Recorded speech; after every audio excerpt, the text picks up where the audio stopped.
नमस्कार साथियों, मैं कुणाल आप सभी का संस्कृति आईएएस यूट्यूब चैनल पे स्वागत करता हूं। आज की वीडियो में हम लोग बात करने वाले हैं आधार के बारे में। हाँ, कुछ नया नहीं है, लेकिन एक गड़ा हुआ मुर्दा था, फिर एक बार उखाड़ दिया गया है और पुराने मामलों पे फिर एक बार चर्चा होने वाली है। तो देखिए, विषय क्या है आपको प्रॉपरली बताते हैं। दरअसल जिस समय हमारी केंद्र सरकार ने आधार अधिनियम पेश किया था, तो उस समय क्या हुआ कि आधार अधिनियम को एक साधारण विधेयक की जगह पेश किया गया था मनी बिल के रूप में, धन विधेयक के रूप में। और धन विधेयक के रूप में पेश करते हुए लोकसभा में पारित करा लिया गया और राज्यसभा के पास इसके लिए कोई अधिकार ही नहीं है, तो वहां से भी फिर ये पारित ही हो गया था और कानून बन गया था। लेकिन जिस समय ये पूरा काम हुआ था ना, उस समय के बाद से ही आधार अधिनियम क्रिटिसाइज किया जा रहा है और लगातार भारत सरकार की आलोचना की जा रही है कि आपने ये गलत किया है। आपने आधार को एक तो गलत रूप में पेश किया है और आप इसका मिसयूज कर रहे हैं, ये बिल्कुल भी ठीक नहीं है। आपने संवैधानिक व्यवस्था से छेड़छाड़ की है। तो समझेंगे पूरा मामला क्या है, क्योंकि लगातार फिर उसके बाद में आलोचनाएं हुई। आलोचना होने के बावजूद एक बार पहले ही जजमेंट आ चुका है, लेकिन उस सब के बावजूद अब हम देख रहे हैं कि दोबारा सुप्रीम कोर्ट ने सहमति दर्ज की कि हम सुनवाई करेंगे।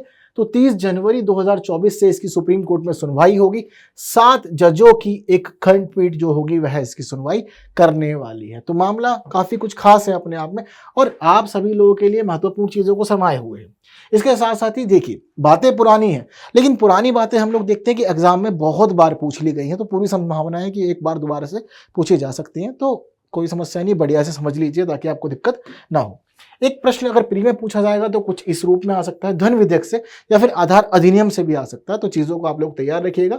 एक सरल सा प्रश्न है, क्योंकि धन विधेयक आप लोग पढ़ते रहते हैं, तो आंसर उम्मीद करता हूं कि आप लोग पहले ही कमेंट कर देंगे।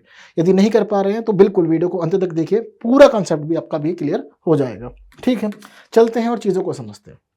तो यह जो सुनवाई होगी, इस सुनवाई की अध्यक्षता मुख्य न्यायाधीश DY चंद्रचूड़ साहब करेंगे, इनकी अध्यक्षता में होगी और 7 जजों की पीठ सारा मामला संभालेगी।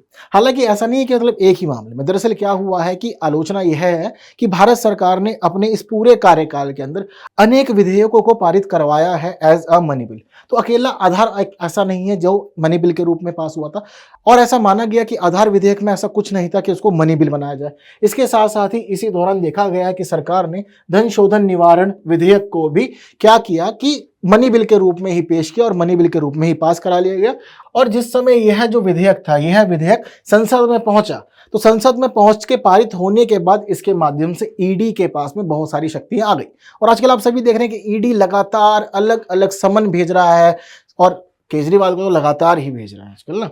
तो बहुत ज्यादा मामला गंभीर हो गया है। ठीक, तो इस वजह से आलोचना हो रही है कि आपने बार बार अनेक बिल जो साधारण होने चाहिए थे, आपने मनी बिल के रूप में पेश कराया। और इसके पीछे जो मुख्य रूप से क्रिटिसाइज किया जा रहा है, उसको रीजन यह दिया जा रहा है कि देखिए, आपका जब पहला कार्यकाल था, कौन सा, 2014 से 19, तो यह एक ऐसी अवधि थी, इस दौरान आप लोकसभा में तो बहुमत में थे, लेकिन राज्यसभा में आपकी स्थिति मजबूत नहीं थी।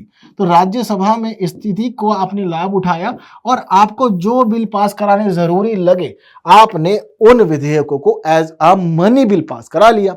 वह कानून भी बन गए, व्यवस्था में भी आ गए, आपको कोई परेशानी हुई भी नहीं। तो आपने संवैधानिक मूल्यों से छेड़छाड़ की है, यह गड़बड़ है। यह मुख्य आलोचना है इस पूरे मामले की। क्लियर है बात सारी की सारी। तो इसके आधार पर ही बार बार याचिकाएं लगी, अब जाकर के सुप्रीम कोर्ट सहमत हुआ है कि ठीक है, हम कर लेंगे। अब यहां पर यह भी आया है कि अनेक विधेयक, जैसे कि आपको बताया आधार वाला हो गया, फिर धन शोधन वाला बताया। इसके साथ ही वर्ष 2021 में वित्त अधिनियम 2021 आया था और उस दौरान LIC अधिनियम में संशोधन कर दिए गए। बताया गया कि यह भी साधारण रूप में आना चाहिए था, लेकिन इसको भी एज अ मनी बिल ही पास कराया। तो 3 ऐसे विधेयक जिसपे चर्चा हम लोग अभी यहां पर कर ले रहे हैं। ऐसे ही विधेयकों की चर्चा के लिए सुप्रीम कोर्ट अब बैठने वाला है और अंतिम निर्णय वहीं से ही आएगा। मामला समझ गए हैं। लगातार धन विधेयक क्यों बनाया जा रहा है अलग अलग विधेयकों को, तो उसके पीछे का रीजन सिर्फ सिंपल है। राज्यसभा को अधिकार नहीं दे रखे हैं, 14 दिन का समय देते हैं, पास करना है तो कर दो, वरना वह ऑटोमेटिकली पास हो जाएगा। आप संशोधनों की मांग भी नहीं कर सकते, क्योंकि सिर्फ सुझाव कर सकते हैं और उसके बाद लोकसभा की मर्जी है उसको माने या नहीं माने, और वह पास होना ही होना होता है बिना किसी भी बाधा के। हाँ, अंत में अगर रोकना चाहे तो राष्ट्रपति साहब रोक सकते हैं, लेकिन राष्ट्रपति की पूर्वानुमति से ही तो वह प्रस्तुत किया जाता है। जब वह पूर्वानुमति से प्रस्तुत किया जाता है और सरकार के अनुरूप मेलजोल से काम चलता है, तो वह रोकते नहीं है, क्योंकि उनको सिर्फ यही अधिकार है। तो रोक सकते हो या फिर पारित कर सकते हो। हाँ, बहुत सारे लोग इस मामले में कंफ्यूज रहते हैं कि क्या राष्ट्रपति धन विधेयक को रोक सकते हैं और बहुत से लोग सोचते हैं कि नहीं रोक सकते क्योंकि पहले पूर्व अनुमति तो ली ही गई थी। जब पहले ही मर्जी से पेश हो रहा है तो क्यों रोकेंगे? बट संविधान कहता है इस बारे में कि हाँ, उनको अधिकार है रोकने का, वापस नहीं कर सकते, ये अधिकार नहीं है बस। ठीक है, अब समझते हैं पूरा मामला क्या है। जब आलोचनाएं लगातार हुई तो सरकार ने अपना तर्क प्रस्तुत किया। सरकार ने कहा कि देखिए, आधार वित्तीय और अन्य सब्सिडी लाभ और सेवाओं को लक्षित वितरण अधिनियम 2016 में हमने एज अ मनी बिल इसलिए पेश किया था क्योंकि इस बिल में यह प्रावधान था कि भारत की संचित निधि से धन निकाला जाएगा और जनता तक पहुंचाया जाएगा। तो मुख्य रूप से हम देखते हैं कि अगर किसी भी विधेयक को मनी बिल होना है तो उसमें भी यह एक शर्त है कि भारत की संचित निधि से धन निकाला जाएगा। तो इसी के अनुरूप हमने मान लिया कि यह जो विधेयक है, यह विधेयक एक मनी बिल है और एक मनी बिल के रूप में फिर ये पास भी हुआ है। सरकार की मुख्य दलील यह रही है, इसके अलावा कुछ नहीं। हालांकि जिस समय मामला न्यायालय में गया था तो न्यायालय ने भी सरकार की बात को ही फेवर किया क्योंकि के.एस. पुट्टास्वामी बनाम भारत संघ मामला 2018 का इसी से ही संबंधित है। सरकार के अनुरूप ही न्यायालय ने माना कि ठीक है, जो आधार अधिनियम था संचित निधि की वजह से यह एक मनी बिल के रूप में परिभाषित किया जा सकता है।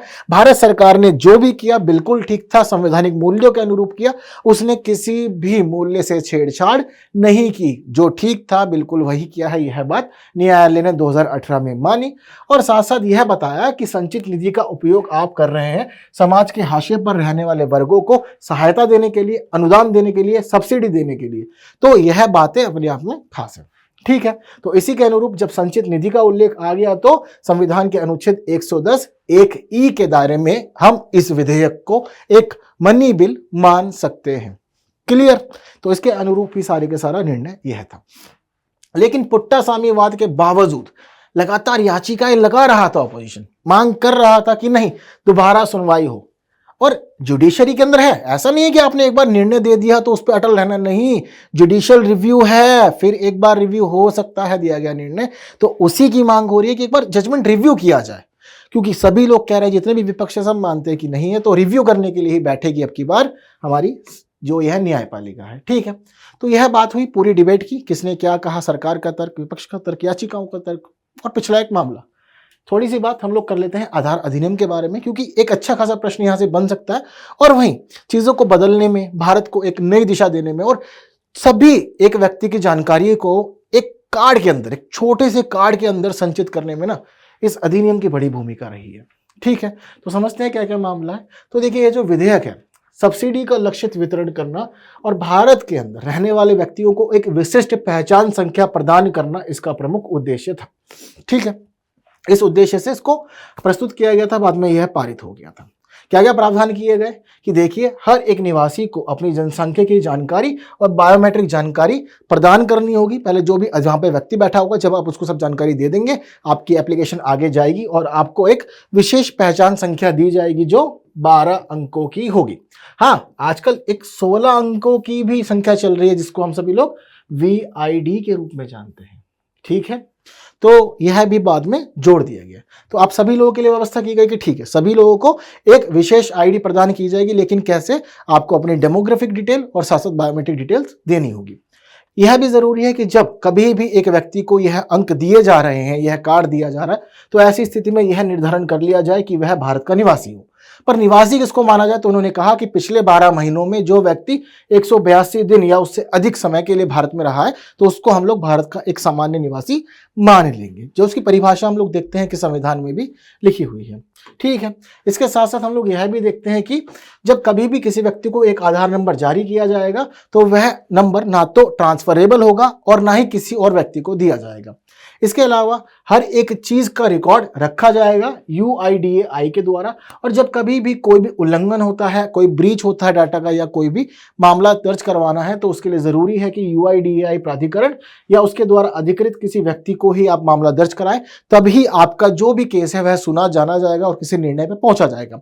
यदि आप UIDAI प्राधिकरण से नहीं जुड़ते हैं और किसी और न्यायालय में पहुंच जाते हैं तो वहां पर यह मामले नहीं भी सुने जाते हैं। ठीक है, तो इसके साथ साथ ही अब आज के समय में व्यवस्था हो गई है कि किसी भी व्यक्ति को सरकारी सहायता देनी है, सब्सिडी देनी है या 1000 2000 रुपए जो भी पेंशन के रूप में या किसी और रूप में आ रहे हैं, अब हम देख रहे हैं कि सरकार ने इन्हीं सभी चीज़ों के लिए शुरू किया था जनधन खाता, और आजकल जनधन खाता मुख्य हो गया है, आधार से जुड़ा हुआ है, और आधार डिटेल्स का प्रयोग करते हुए ही आजकल किसानों को उनके लिए एक जो राशि दी जाती है, सहायता राशि, वो भेज दी जा रही है, या फिर अलग अलग जहां पर कहीं भी कुछ भी करना होता है आधार का ही प्रयोग किया जा रहा है। आधार के थ्रू आप एक अच्छा खासा धन का वितरण कर भी रहे हैं।